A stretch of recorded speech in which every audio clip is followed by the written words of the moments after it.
Hi guys, welcome and welcome back to my YouTube channel Home with Work Life. Thanks for choosing to watch my video. ನಾನಂತೂ ತುಂಬಾ ಚೆನ್ನಾಗಿದ್ದೀನಿ, ನೀವು ಹೇಗಿದ್ದೀರಾ ಅಂತ comment ಮಾಡಿ ಆಯಿತಾ. ಸೊ ವೈ ನಾಟ್ ಸ್ಯಾಟರ್ಡೆ ಒಂದು ವ್ಲಾಂಗ್ ವಿಡಿಯೋ ಮಾಡೋಣ ಅಂತ ಹೇಳಿ.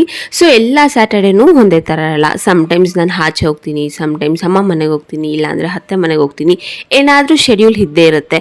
ಸೊ ಆ ಸ್ಯಾಟರ್ಡೇ ನಾನು ಮನೇಲೇ ಇದ್ದೆ. ವೈ ನಾಟ್ ಒಂದು ಲಾಂಗ್ ವಿಡಿಯೋ ಶೂಟ್ ಮಾಡೋಣ, ಅದೇ ಸ್ಯಾಟರ್ಡೇ ರುಟೀನ್ನ ಮಾಡೋಣ ಅಂತೇಳ್ಬಿಟ್ಟು a day in my life Saturday ರುಟೀನ್ನ ನಾನು ಶೇರ್ ಮಾಡ್ತಾಯಿದ್ದೀನಿ.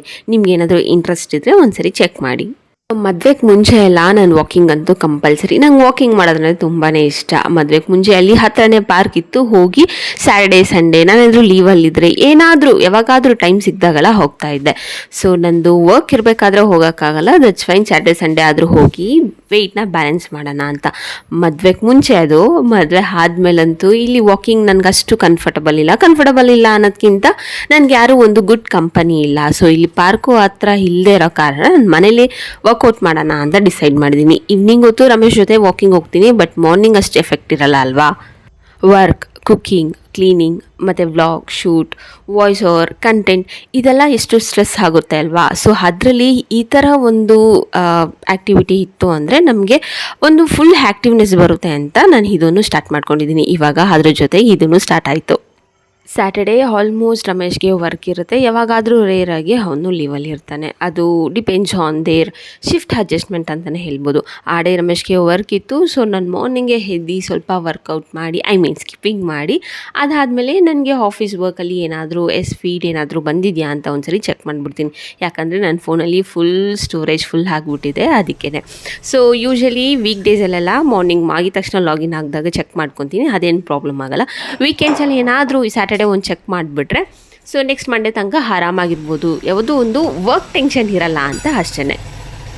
ಸ್ಯಾಟರ್ಡೇ ಒಂಥರ ನೋ ಬ್ರೇಕ್ಫಾಸ್ಟ್ ಡೇ ಅಂತಲೇ ಹೇಳ್ಬೋದು. ಯಾಕಂದರೆ ರಮೇಶ್ ಸ್ಯಾಟರ್ಡೇ ಹೊಪ್ಪತ್ತಾಗಿರೋದ್ರಿಂದ ಬ್ರೇಕ್ಫಾಸ್ಟೇ ಇರಲ್ಲ. ಏನಾದರೂ ಈ ಥರ ಡಿಟಾಕ್ಸ್ ಜ್ಯೂಸ್ ತೊಗೊಂಡ್ಬಿಡ್ತೀವಿ, ABC ಜ್ಯೂಸ್, ಕುಕಂಬರ್ ಜ್ಯೂಸ್, ಏನಾದರೂ ಸೀಸನ್ ಏನಾದರೂ ಇತ್ತು ಅಂದರೆ ಅದ್ರ ಪ್ರಕಾರ ಜ್ಯೂಸ್ ಏನಾದರೂ ತೊಗೊಂಡ್ಬಿಡ್ತೀವಿ.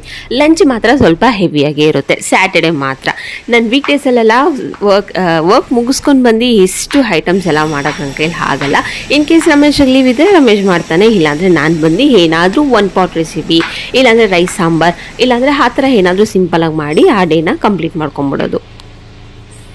ಇಬ್ಬರು ಕುಕ್ಕಿಂಗ್ ಮಾಡೋಕ್ಕೆ ಎಷ್ಟೊತ್ತಾಗುತ್ತೆ ಹೇಳಿ? ಅಪ್ರಾಕ್ಸ್ ಒಂದು 30 to 40 ಮಿನಿಟ್ಸ್. ಬಟ್ ನಾನು ಇಬ್ಬರು ಕುಕ್ ಮಾಡೋಕ್ಕೆ, ಶೂಟ್ ಮಾಡಿ ಕುಕ್ ಮಾಡೋಕ್ಕೆ ಆಲ್ಮೋಸ್ಟ್ ಒಂದು 2 hours ಆದರೂ ಬೇಕಾಗುತ್ತೆ. ಸೊ ನಾನು 1 o'clock ಲಂಚ್ ಮಾಡಬೇಕಂದ್ರೆ ಬಿಫೋರ್ 2 hours ನಾನು ಸ್ಟಾರ್ಟ್ ಮಾಡಬೇಕು. ಸ್ಟಾರ್ಟ್ ಮಾಡೋದು ಇರಲಿ, ಏನು ಮಾಡೋದು ಅನ್ನೋದು ಯೋಚನೆ ಮಾಡೋದು ಇನ್ನೊಂದು 1/2 hour ಎಕ್ಸ್ಟ್ರಾನೇ ಆಗೋಗುತ್ತೆ. ಸೊ ಮುಲ್ಲಂಗಿ ಸಾಂಬಾರು ಅದೊಂಥರ ಗಟ್ಟಿಯಾಗಿ ದಾಲ್ ಮಾಡಿಬಿಡೋಣ, ಅದಕ್ಕೆ ಚಪಾತಿನೂ ಆಗುತ್ತೆ, ಆಮೇಲೆ ರೈಸ್ ಮಾಡಿಬಿಡೋಣ ಅಂತಲೇ ಅಂದ್ಕೊಂಡಿದ್ದು. ಬಟ್ ಸಾಂಬಾರು ನೋಡಿದ್ರೆ ಸ್ವಲ್ಪ ತೆಳ್ಳಗೆ ಆಗೋಯ್ತಲ್ಲ ಅಂತೇಳ್ಬಿಟ್ಟು ನಾನು ಏನು ಮಾಡಿದೆ, ಪೊಟ್ಯಾಟೋನು ಫ್ರೈನೂ ಮಾಡಿಬಿಡೋಣ ಅಂತೇಳಿ ಈ ಮೆನುನ ಡಿಸೈಡ್ ಮಾಡಿದೆ. ಇನ್ ಕೇಸ್ ರಮೇಶ್ ಏನಾದರೂ ಲೇಟಾಗಿ ಬಂದರೆ ಸಂಡಿಗೆನೂ ಕರೆದ್ಬಿಡೋಣ, ಇನ್ ಕೇಸ್ ಬೇಗ ಬಂದರೆ ಅದರಲ್ಲೇ ಆಗೋಗುತ್ತೆ ಅಂತ ನಾನು ಪ್ಲ್ಯಾನ್ ಮಾಡ್ಕೊಂಡಿದ್ದು. ಇದರಲ್ಲಿ ನಾನು ಒಂದು ಸ್ಮಾಲ್ ಚೇಂಜಸ್ ಮಾಡಿದ್ದೀನಿ. ಇದೇ ಫಸ್ಟ್ ಟೈಮ್ ನಾನು ಈ ಥರನೂ ಮಾಡಿದ್ದು. ಫಸ್ಟೆಲ್ಲ ನಾನು ಹೇಗೆ ಮಾಡ್ತಿದ್ದೆ ಅಂತ ಹೇಳಿದ್ರೆ, ತೊಗರಿಬೇಳೆನ ಫಸ್ಟ್ ಬೇಯಿಸ್ಕೊಂಡು ಆಮೇಲೆ ಒಗ್ಗರಣೆಲ್ಲ ಹಾಕಿ ಇದನ್ನು ಮಿಕ್ಸ್ ಮಾಡಿಬಿಡ್ತಿದ್ದೆ, ಲೈಕ್ ಬಿಸಿಬೇಳೆ ಬಾತ್ ಮಾಡ್ತಾರಲ್ಲ ಆ ಥರ. ಬಟ್ ಈ ಸರಿನೇ ಡಿಫ್ರೆಂಟಾಗಿ ಮಾಡಿದ್ದೀನಿ. ಫಸ್ಟೇ ಒಗ್ಗರಣೆ ಹಾಕ್ಕೊಂಡು ತೊಗರಿಬೇಳೆನ ಒಂದು 5 ವಿಷಲ್ ಮಾಡ್ಕೊಂಡು ಆದಮೇಲೆ ನಾನು ಮಿಕ್ಸ್ ಮಾಡಿದ್ದೀನಿ. ಸೊ ಏನು ಡಿಫ್ರೆನ್ಸ್ ಅನಿಸಿಲ್ಲ ನನಗೆ, ಏನಂದರೆ ತಿಕ್ನೆಸ್ ಒಂದು ಡಿಫ್ರೆನ್ಸ್ ಆಯಿತು ಅಷ್ಟೇ. ಓಕೆ, ಕನ್ಫ್ಯೂಸ್ ಆಗೋದು ಬೇಡ, ಲೆಟ್ ಮೀ ಎಕ್ಸ್ಪ್ಲೈನ್ ಯು ಡೀಟೇಲಿ.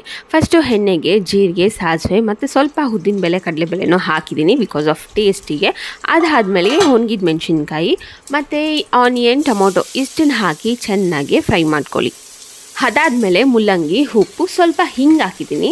ಆಮೇಲೆ ಸಾಂಬಾರು ಪುಡಿ, ಆಮೇಲೆ ಹುಣಸೆ ರಸ, ನಾವು ಬೇಯಿಸ್ಕೊಂಡಿದ್ದೀವಲ್ಲ ಆ ದಾಲ್ನೂ ಹಾಕಿ ಚೆನ್ನಾಗಿ ಮಿಕ್ಸ್ ಮಾಡಿಬಿಟ್ಟು ಮುಚ್ಚಿಟ್ಬಿಡಿ, ಓಕೆನಾ. ಅದು ಒಂದು 5 to 10 ಮಿನಿಟ್ಸ್ ಆದಮೇಲೆ ಇನ್ನೊಂದು ಸರಿ ತಿರುಗಿಸಿ ಕೈ ಆಡಿಸಿ, ಅದಾದಮೇಲೆ ಒಂದು 1/2 hour ಕುದಿಸಿದ್ರೆ ಸಾಂಬಾರು ರೆಡಿ ಆಗಿಬಿಡುತ್ತೆ. ಸೀರಿಯಸ್ಲಿ ತಿಕ್ನೆಸ್ ಚೆನ್ನಾಗಿತ್ತು, ರೈಸ್ಗೂ ಚೆನ್ನಾಗಿರುತ್ತೆ, ಚಪಾತಿಗೂ ಇನ್ನೂ ಚೆನ್ನಾಗಿತ್ತು. ಮೀನ್ ವೈಲ್ ಇನ್ನೊಂದು ಕಡೆ ಪೊಟ್ಯಾಟೊ ಫ್ರೈನೂ ಮಾಡಿಬಿಟ್ಟೆ. ಆ್ಯಕ್ಚುಲಿ ನಾನು ಫಸ್ಟ್ ಅಂದ್ಕೊಂಡಿದ್ದು ಡ್ರೈ ಮಾಡೋಣ ಚೆನ್ನಾಗಿರುತ್ತೆ ಅಂತ ಹೇಳ್ಬಿಟ್ಟು, ಆಮೇಲೆ ನೋಡಿದ್ರೆ ಸ್ವಲ್ಪ ಗ್ರೇವಿ ಟೈಪೇ ಮಾಡಿಬಿಟ್ಟೆ. ಏನೋ ಗೊತ್ತಿಲ್ಲ, ಮಾಡಬೇಕಾದ್ರೆ ಒಂದು ಅಂದ್ಕೊತೀನಿ, ಮಾಡೋಕ್ಕೆ ಮುಂಚೆ ಇನ್ನೊಂದು ಅಂದ್ಕೊತೀನಿ. ಸೊ ಅದಕ್ಕೆ ಏನಿಲ್ಲ, ಒಗ್ಗರಣೆ ಹಾಕಿ ಸ್ವಲ್ಪ ಮಸಾಲೆಸ್ ಎಲ್ಲ ಹಾಕಿ ಒಂದು 5 to 10 ಮಿನಿಟ್ಸ್ ಬಿಟ್ಟೆ. ಅದಾದಮೇಲೆ ಚಪಾತಿ, ಇವಾಗ ನಾನು ಚಪಾತಿನೂ ಚೆನ್ನಾಗಿ ಮಾಡೋದು ಕಲ್ತ್ಕೊಂಡ್ಬಿಟ್ಟಿದ್ದೀನಿ. ಯಾಕಂದರೆ ಚೆನ್ನಾಗಿ ದಿನ ಎವ್ರಿಡೇ ಮಾಡ್ತಾ ಇದ್ದೀನಲ್ವ, ಅದಕ್ಕೆ ಒನ್ ಡೇ ಚೆನ್ನಾಗಿ ಬರುತ್ತೆ, ಇನ್ನೊಂದು ದಿನ ಚೆನ್ನಾಗಿ ಬರಲ್ಲ. ಬಟ್ ಸ್ಟಿಲ್ ಓಕೆ ಫೈನ್, ಚೆನ್ನಾಗಿ ಇತ್ತು. ಇದೇ ನನ್ನ ಸ್ಯಾಟರ್ಡೆ ಲಂಚ್ ಆ್ಯಂಡ್ ಡಿನ್ನರ್ ಎರಡೂ ಆಯಿತು. ಲಾಸ್ಟ್ಗೂ ಸಂಡಿಗೆ ಮಾಡೋಕ್ಕೆ ಟೈಮೇ ಸಿಕ್ಕಿಲ್ಲ. That's okay. ನಿಮ್ಮ ಸ್ಯಾಟರ್ಡೆ ಎಲ್ಲ ಹೇಗಿತ್ತು ಅಂತ ಕಮೆಂಟ್ ಮಾಡಿ. ಇಬ್ಬರಿಗೆ ಇದನ್ನು ತಿಂದು ಖಾಲಿ ಮಾಡಿದ್ರೇ ಸಾಕು ಅಂತ ಅನ್ನಿಸ್ತು. ಇದಾಗಿತ್ತು ಈ Saturday routine. So thanks for watching. ಈ ವಿಡಿಯೋ ಏನಾದರೂ ನಿಮ್ಗೆ ಇಷ್ಟ ಆಗಿದೆ ಲೈಕ್ ಮಾಡಿ, ಶೇರ್ ಮಾಡಿ, ಕಮೆಂಟ್ ಮಾಡಿ, ಹಾಗೆ ಮರಿದಂಗೆ ಸಬ್ಸ್ಕ್ರೈಬ್ ಮಾಡ್ಕೊಳ್ಳಿ.